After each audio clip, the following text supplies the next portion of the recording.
गरीब ना सतगुरु जननी जना जाके मैंने बाप। अब सुन लो ये वाणी। अब समझदार को तो एक ही पॉइंट बहुत होता है, और भैंस के आगे कितनी बीन बजा लो उसके समझ में नहीं आनी। अब गुरुजी सतगुरु की परिभाषा बता रहे हैं कि सतगुरु कौन होता है। सतगुरु का पद इस गंदे लोक में आके कौन प्रदान करता है, क्योंकि सतगुरु की पदवी यहां होती है, सतलोक में नहीं है सतगुरु की पदवी। क्योंकि सतलोक में कोई ज्ञान नहीं दिया जाता, वहां कोई सत्संग नहीं किया जाता। ज्ञान तो यहां आकर समझाने की जरूरत पड़ रही है, क्योंकि यहां पे ज्ञान का टोटा है, यहां पे टोटल अज्ञान है। इसलिए उस परमात्मा कबीर जी ने धरती पे आके सतगुरु की भूमिका करनी पड़ती है, जो सच्चा ज्ञान दे। सतलोक में जरूरत नहीं पड़ती परमात्मा को सतगुरु की पदवी की। इस गंदे लोक में आके तो ज्ञान देना होता है, सच्ची राह बतानी होती है। अरे वहां तो ऑलरेडी जो आत्मा है वो मोक्ष प्राप्त है, उनको तो सच्चा ज्ञान देने की आवश्यकता है नहीं। भाई पढ़ाई की आवश्यकता कहां पड़ती है? जब आदमी नौकरी लग जाता उस समय, या जो स्कूल में जा रहा उस समय। अरे नौकरी लगने के बाद फिर उसको पढ़ने की जरूरत नहीं है, वो पढ़ के तो आया है। तो इसी प्रकार सतलोक में ज्ञान देने की जरूरत नहीं है, वहां कोई सतगुरु की जरूरत नहीं है, या नीचे आके ज्ञान देने की जरूरत पड़ रही है। इसलिए परमात्मा सतगुरु की पदवी धारण करता है नीचे आके। तो आज सतगुरु की पदवी पे कौन है जिनके बराबर दूसरा कोई सतगुरु नहीं धरती पे? तो ये तो आप सब जानते हो, तुरंत कहोगे सतगुरु रामपाल जी, सतगुरु रामपाल जी। तो सतगुरु की पदवी इस काल लोक में आके सच्चा ज्ञान बता के कौन प्रदान करता है, कौन निभाता है? खुद कबीर भगवान। तो सतगुरु कौन होता है, सतगुरु की पहचान क्या है? अब वो परिभाषा बता रहे हैं गुरु जी कि ना सतगुरु जननी जने, यानी सतगुरु किसी मां के गर्भ से जन्म नहीं लेता। ना सतगुरु जननी जने जाके माना बाप, और पिंड ब्रह्मांड से रहित है। पिंड यानी शरीर नहीं है उसका, पिंड ब्रह्मांड से रहित है। ना वहां तीनों ताप, सतलोक में कोई कष्ट नहीं है, जहां सतगुरु बैठे होते हैं जो यहां आके हमें ज्ञान देते हैं। तो वर्तमान में अपने गुरुजी का 8 सितंबर के दिन अवतरण दिवस के बहाने जन्मदिन मनाने वालों, अपने सतगुरु को बार बार मां के गर्भ से जन्म लेकर आया हुआ बताने वालों, और जून के महीने में उस कागज के टुकड़े नकली दाढ़ी मूंछ वाले कबीर को भगवान मान के प्रकट होकर उसका प्रकट दिवस मनाने वाले गुरुजी के परिवार वालों, कोऑर्डिनेटरों, और इन सब के पीछे आंखों पे काली पट्टी बांध के लाखों की जो संगत जो जा रही है इन आश्रमों में, ये सब आंखें खोलो, सतगुरु की परिभाषा पहचानो, सतगुरु को पहचानो। सतगुरु चाहे त्रेता युग में आओ, सतगुरु चाहे द्वापर में आओ, चाहे सतयुग में आओ, चाहे कलयुग की प्रथम पीढ़ी में आओ, और सतगुरु चाहे वर्तमान कलयुग की पिछली पीढ़ी में आओ, सतगुरु कभी जननी से जन्म नहीं लेता। और जो मां के गर्भ से जेर में लिपट के बाहर आता है वो सतगुरु नहीं हो सकता। तो आप लोग यदि अपने गुरुजी को सतगुरु भी कह रहे हैं और उनको जन्म लिया हुआ भी मान रहे हैं, भाई जन्म लिया हुआ तो मान ही रहे हो आप लोग आश्रम वाले। अगर प्रकट हुआ मान लेते तो फिर जून के महीने में नकली दाढ़ी मूंछ वाले कबीर का प्रकट दिवस नहीं मनाते, लेकिन अभी तक उसका मना रहे हो। इसका मतलब अपने गुरुजी को अभी आपने प्रकट हुआ नहीं माना। तो सतगुरु को सतगुरु कहने वाले, सतगुरु रामपाल जी को सतगुरु सतगुरु कहने वाले, और दाढ़ी मूंछ वाले नकली कबीर का प्रकट दिवस मनाने वाले कभी जिंदगी में सतलोक नहीं जा सकते, अपने गुरु को मानुष मानने वाले।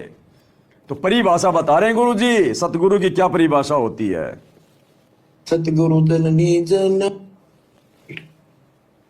गरीब ना सतगुरु जननी जना जाके मैंने बाप। पिंड ब्रह्मांड से रहित है, ना वहां तीनों ताप। गरीब शब्द संदेशा कहते हो, बिन बिन भेद विचार। इसको माया जानियो, 9 10वां अवतार। बच्चों क्या कहते हैं? गरीब शब्द संदेशा कहते हो, बिन बिन भेद विचार। इनको माया जानियो, 9 10वां अवतार। शब्द संदेशा कहत हूं, यानी वो परमात्मा शब्द रूप में आके अपना संदेशा देता है, उसका शरीर नहीं होता। अब वो समर्थ है, वो तो अपने शब्द को भी दिखा दे। आज हमारे गुरुजी शब्द रूप में है। 650 साल पहले कबीर परमात्मा शब्द रूप में आए थे, उनकी देह थोड़ी थी, लेकिन वो समर्थ है। उन्होंने हमें दिखाने के लिए देह धारण कर ली, नूरी देह धारण कर ली, हमें दिखा दिया अपने आप को, और बिना हडमास का शरीर। धर्मदास ने जब छुआ, ओए परमात्मा आप तो सच में आपका तो रूई जैसा शरीर है, आपका तो कोमल शरीर है। पंडित रामानंद जी ने जब 5 साल के बच्चे उस कबीर को अपनी बात में भरा तो क्या कहा कि हमारा बदन जो है कठोर है और तुम्हारा तो रूई जैसा है परमात्मा। तो शब्द रूप में खड़े थे सामने, विदेह थे लेकिन दिखाई दे रहे थे 5 साल के बालक जैसे। ये तो नीरू का बेटा, जुलाई का बेटा है। धर्मदास को भी ऐसे दिखाई दे रहे थे। धर्मदास को विश्वास नहीं हो रहा था कि परमात्मा आप हमारी तरह दिखाई दे रहे हो, चल रहे हो, खा रहे हो, पी रहे हो, और आप कह रहे हो मेरी तुम्हारा जैसा शरीर नहीं है।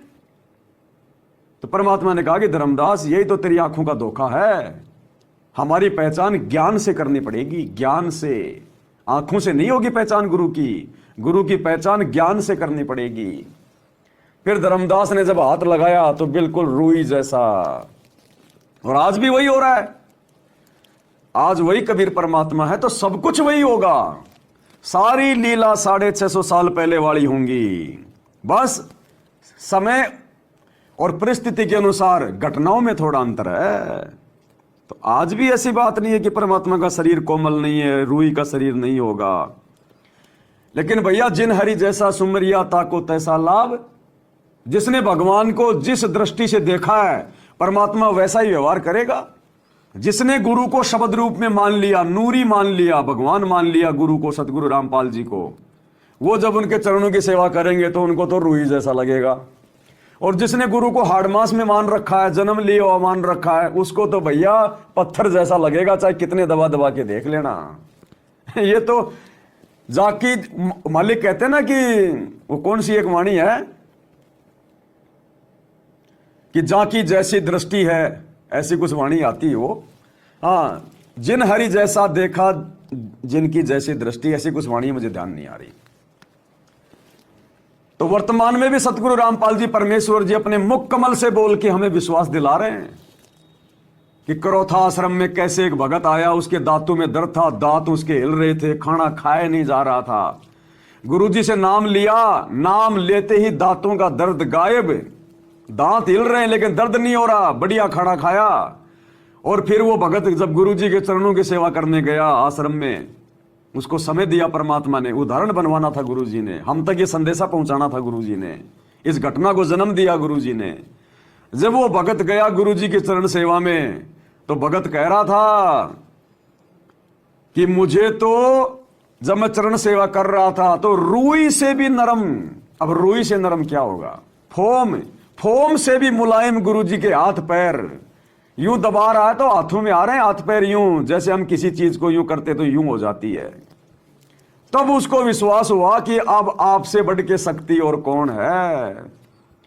अब ये बात कोई भगत नहीं कह रहा, गुरुजी उस भगत की बात को जो उसने इंटरव्यू दिया था अपने मुख से बोल के सुना रहे हैं। तो भगवान तो झूठ नहीं कहेगा।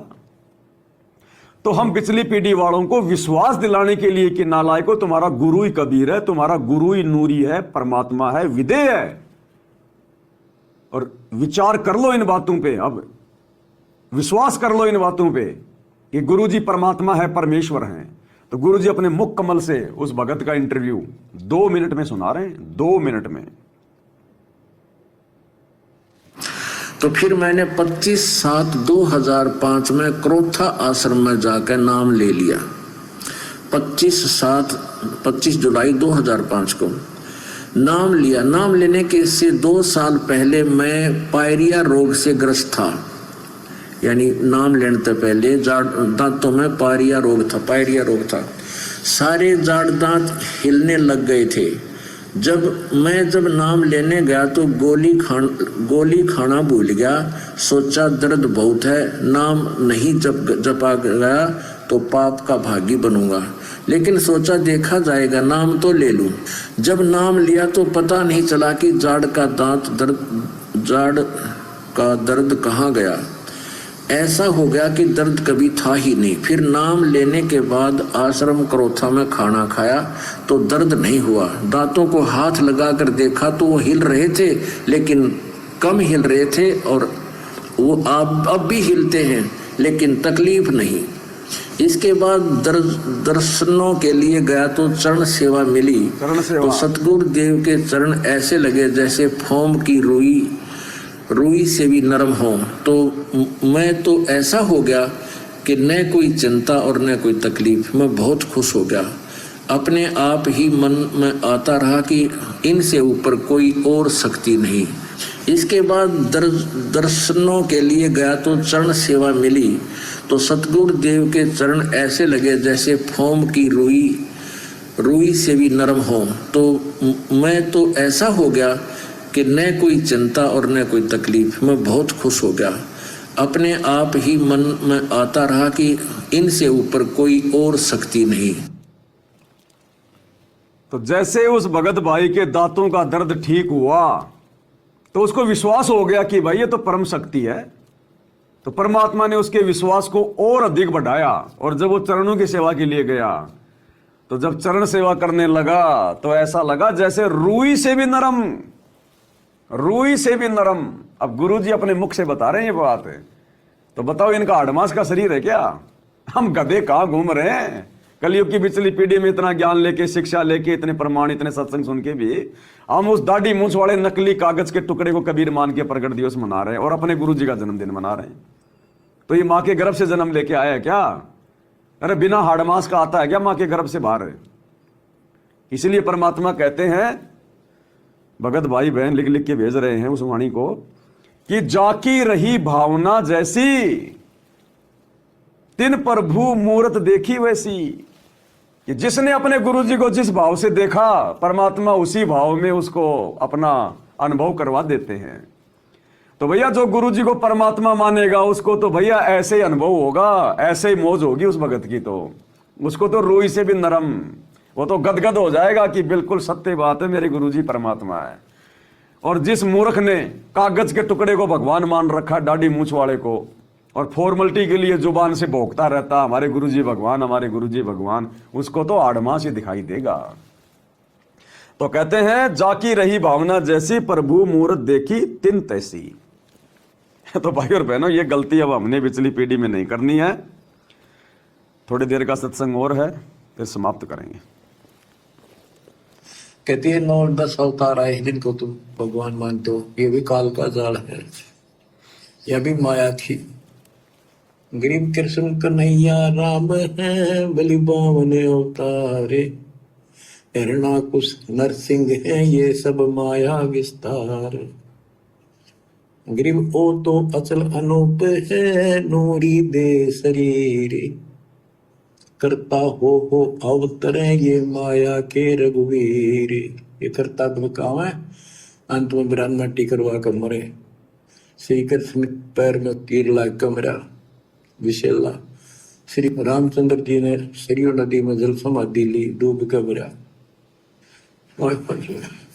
गरीब वो तो अचल अनूप है, अविनाशी है वो तो।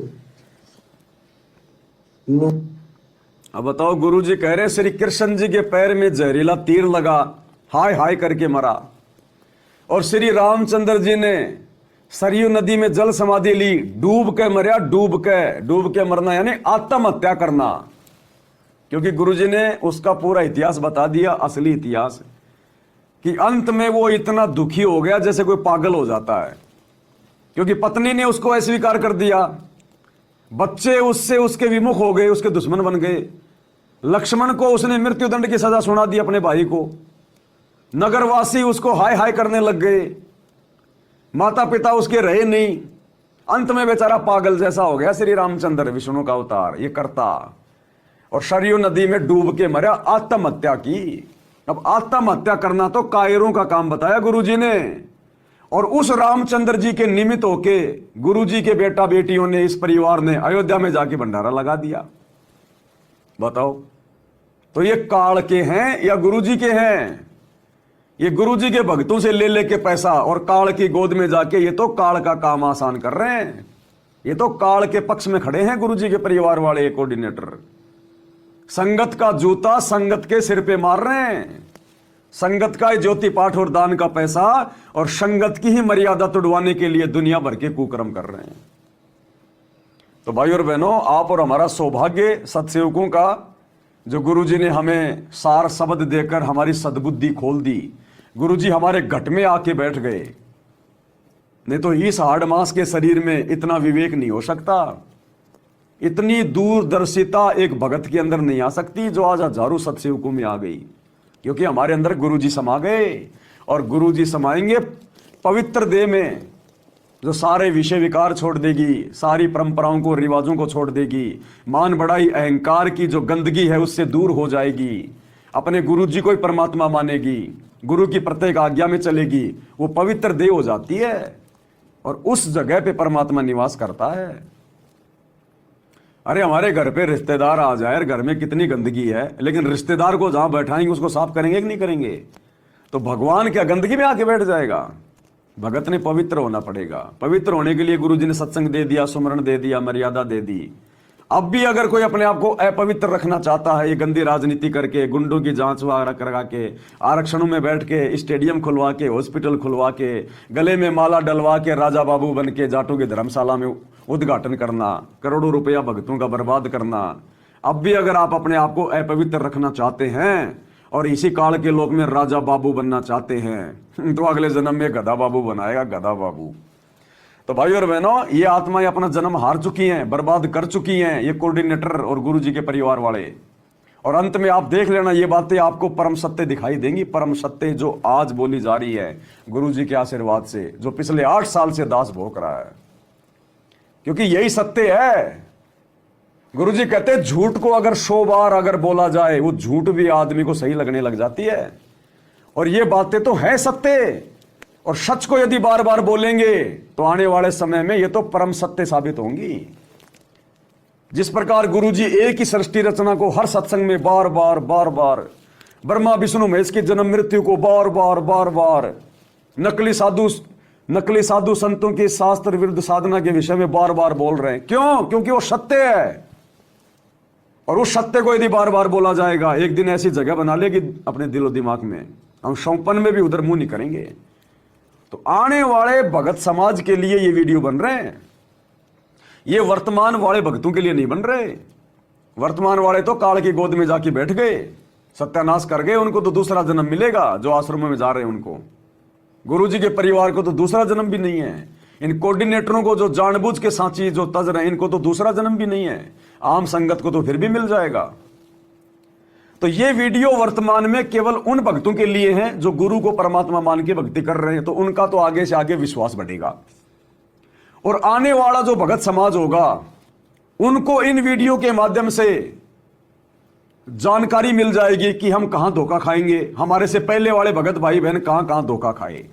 जैसे आज हमें गुरुजी 650 साल पहले वाली वो कहानियां सुना रहे। धर्मदास की कहानी, धर्मदास ने कहां गलती करी, कैसे वो अपने पुत्र मोह में आ गया। अर्जुन सर्जुन की कहानी, कैसे अर्जुन सर्जुन ने अपने गुरु के ऊपर अविश्वास किया, कैसे उन्होंने अपने गुरुजी को सलाह दी और अपना जीवन बर्बाद किया।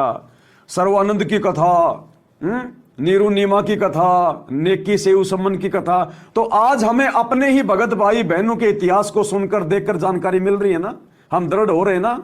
ऐसे ही वर्तमान में ये जो वीडियो बन रहे हैं, ये वर्तमान में केवल सत्सेवकों के काम के हैं। और आने वाले समय में जो परमात्मा की जो मिन्नी सतलोक से आत्माएं आएंगी, जिन आत्माओं का परमात्मा ने मोक्ष करना है, ये उन आत्माओं के काम आएंगे। ये वीडियो आने वाले समय में गुरुजी के सत्संग और साथ संगति के वीडियो 2 ही चीज चलेंगी, और बकवाद नहीं चलेगी कुछ भी।